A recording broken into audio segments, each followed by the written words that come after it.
이번 시간에는 갑상샘 초음파에 대해서 최종 정리하는 특강을 진행해 보도록 하겠습니다.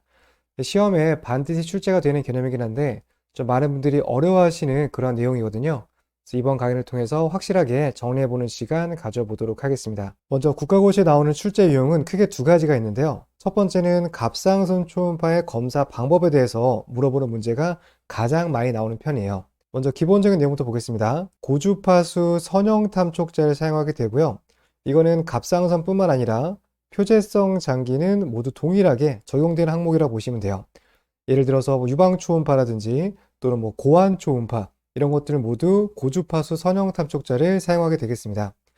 갑상선 또한 표재성 장기이기 때문에 같은 탐촉자를 사용하게 되겠고요. 밑에 설명되어 있는 것처럼 표재성 장기는 모두 동일하다는 점, 이 점 함께 봐두시면 되겠습니다. 다음으로 갑상선 초음파 검사할 때는 환자는 바로 누운 자세에서 검사를 진행하게 되고요.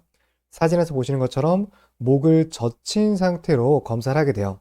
다음으로 갑상선은 오른쪽과 왼쪽 옆으로 나눠져 있죠.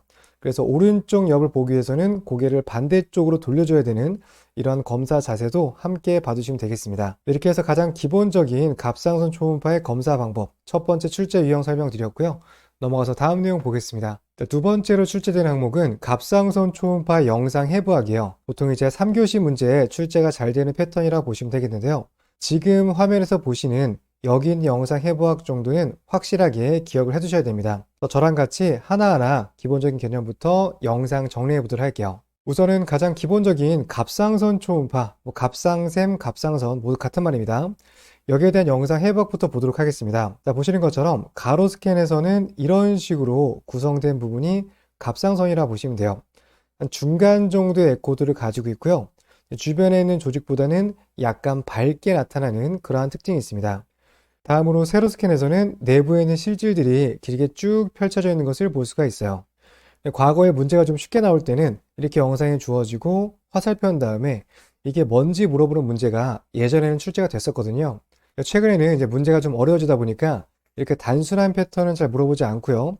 조금 더 자세한 내용, 보통 이제 갑상선보다는 이 주변에 있는 해부학을 주로 물어보는 편입니다. 그래도 중요한 개념은 이제 갑상선이 어떤 건지 알아야 되기 때문에 여기 있는 해부학적 구조가 갑상선, 사이로이드 구조물이라는 거, 이런 기본적인 내용 먼저 봐두시면 되겠습니다. 넘어가서 다음 내용 보도록 할게요. 갑상선에 대한 가장 기본적인 해부학은 앞에서도 말씀드렸지만 너무 쉬워서 요즘에는 출제가 잘 안 되고 있어요. 최근 출제가 되는 유형 같은 경우는 갑상선 주변 초음파에 대해서 물어보는 내용이 주로 출제가 되고 있습니다. 여기에 대한 내용도 하나씩 보도록 할 텐데요. 첫 번째로는 주변 근육에 대해서 설명을 드려보도록 할게요. 영상에서 보시는 것처럼 갑상선 주변에는 여러 가지 근육 구조물이 존재하고 있는데요. 여기 있는 거를 모두 암기하실 필요는 없고 특징을 가지고 있는 총 3가지 구조물만 기억하시면 되겠습니다. 보시면 첫 번째는 흉쇄요돌근, 스터너클레이도 마스토이드 머슬, 두 번째로는 전경근근, 스트랩 머슬이라고 합니다. 세 번째로는 경장근이라고 해요. 롱구스 콜리머슬. 그래서 1번, 2번, 3번 이 3가지 근육만 기억해 두시면 되겠습니다. 네, 그러면 이 근육들이 초음파상에서 어떻게 보여지는지 영상과 함께 설명을 드려보도록 할게요. 자, 보시면 이렇게 갑상선이 위치하고 있습니다. 여기가 영상에서 오른쪽이고요. 반대편이 왼쪽입니다. 가운데는 트라키아, 기관지가 있고요. 여기가 오른쪽 갑상선 옆, 쪽이 왼쪽 갑상선 옆이에요. 그리고 오른쪽과 왼쪽을 연결해주는 갑상선 협부 부분이 있습니다. 이걸 이제 이스무스라고 하는데 이 부분 또한 초음파상에서 잘 관찰이 되는 그런 특징이 있어요. 이렇게 해서 기본적인 갑상선 구조물 살펴봤고요. 이번에는 주변에 있는 근육들 하나씩 보겠습니다. 자, 첫 번째로는 전방, 그리고 외측에 위치하고 있는 스터너클레이도 마스토이드 머슬이에요. 여기서는 크게 2가지 포인트를 정리해 볼 수가 있겠는데요. 첫 번째로는 전방, 그리고 외측에 위치한다는 이런 위치적인 관계 봐두시면 되겠고요. 자, 두 번째 포인트로는 가장 크다라는 포인트가 있습니다. 그래서 문제풀이 하시다가 갑상선 주변에 있는 근육을 물어보는데 가장 크다 이런 표현 나오게 되면 스터너클레이도 마스토이드 머슬과 연관된 내용이라고 보시면 돼요. 이렇게 해서 첫 번째 근육 설명 드렸고요. 다음은 두 번째 스트랩 머슬에 대해서 보도록 하겠습니다. 자, 스트랩 머슬 같은 경우는 그림에서 보시는 것과 같이 이 갑상선에 가장 근접하게 붙어 있는 그러한 근육 구조물이에요. 초음파 영상을 보시다가 갑상선에 딱 붙어 있는 이러한 형태가 보인다면 이거는 스트랩 머슬이구나 이렇게 내용을 봐두시면 되겠습니다. 그래서 두 번째 스트랩머슬의 포인트는 뭐다? 갑상선에 가장 근접하게 있는 근육이다. 이렇게 보시면 되겠습니다. 다음 세 번째는 롱구스 콜리 머슬인데요. 이 특징은 워낙 뚜렷해서 바로 기억할 수 있으실 것 같아요. 보시는 것과 같이 갑상선 이쪽이 전방이고요. 그 다음에 이쪽이 후방입니다. 갑상선 후방에 위치하는 근육이 바로 롱구스 콜리 머슬이에요. 그래서 갑상선 뒤쪽에 있다, 후방에 있다, 이런 표현 나오게 되면 다 롱구스 콜리 머슬과 연관되는 내용이라고 보시면 되겠습니다. 다시 한번 포인트만 정리해 볼게요. 갑상선 전방 외측에 가장 큰 거 스터너클레이드 마스토이드 머슬, 갑상선에 딱 붙어 있는 거 스트랩 머슬, 갑상선 후방에 있는 거 롱구스 콜리 머슬, 이렇게 세 가지 포인트만 기억해 두시면 되겠습니다. 연관되는 영상 하나만 더 보도록 할게요. 보시면은 이렇게 갑상선이 있죠. 갑상선에 딱 붙어 있는 머슬 스트랩 머슬, 전방 외측에 크게 있는 거 스터너클레이드 마스토이드 머슬, 자, 갑상샘이 있고 뒤쪽에 붙어 있는 머슬 롱구스 콜리 머슬, 이 정도 내용만 기억하시면은 여기와 관련된 근육과 관련된 문제는 모두 풀 수 있다라고 보시면 되겠습니다. 넘어가서 다음 내용 보도록 할게요.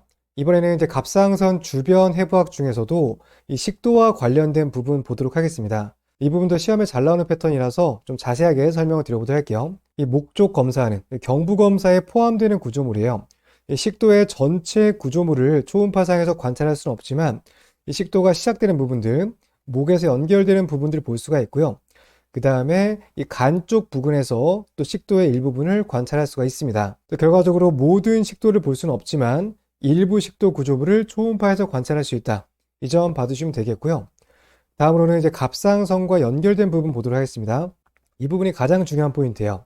왼쪽 갑상선 옆 후방에서 식도 구조물을 확인할 수가 있습니다. 그래서 가로 스캔에서는 이제 동그란 형태로 나타나게 되고요.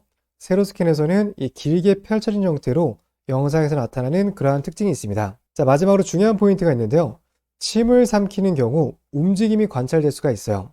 식도 같은 경우는 주변에 있는 구조물 중에서도 롱구스 콜리 머슬과 조금 헷갈리는 경우가 있습니다.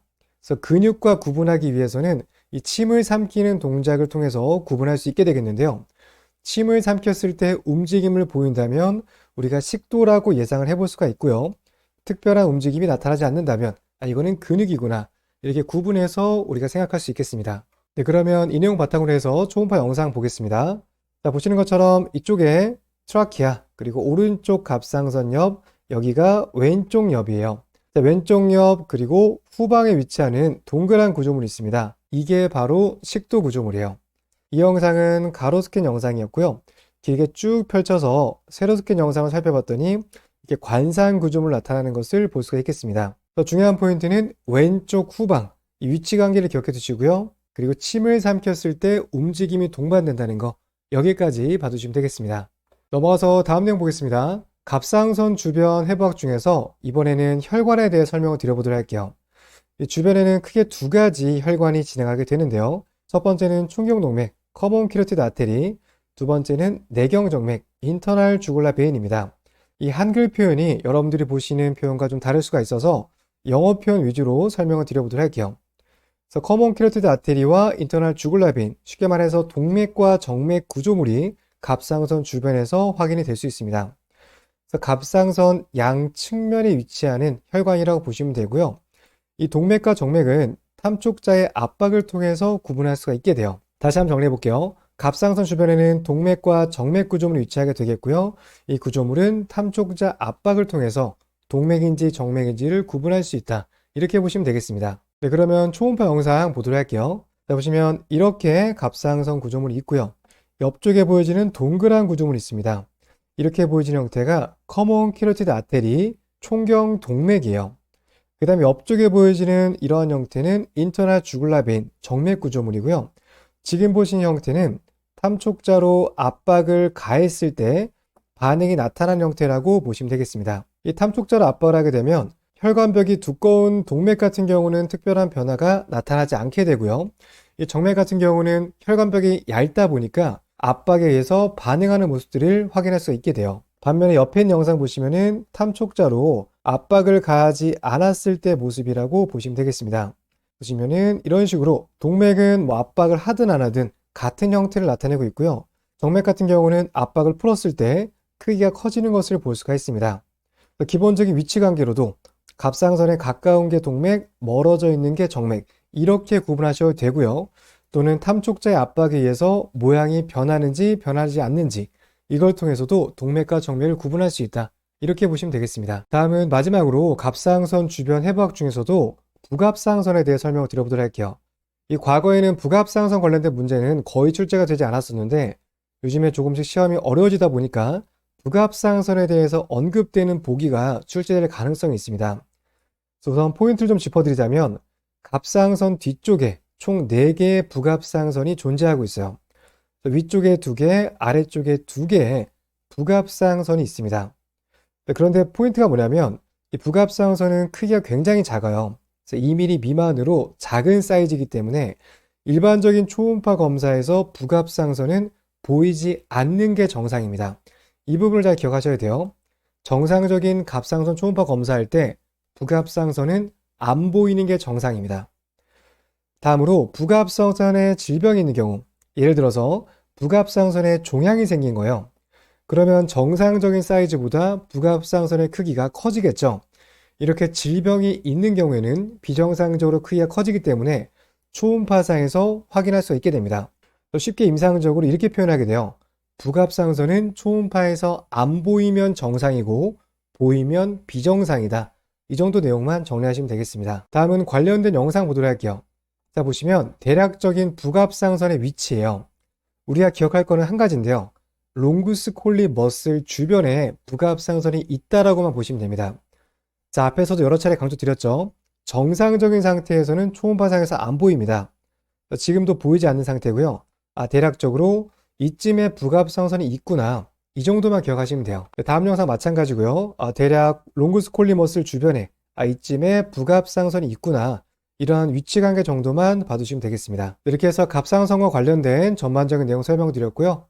넘어가서 다음 내용 보도록 하겠습니다.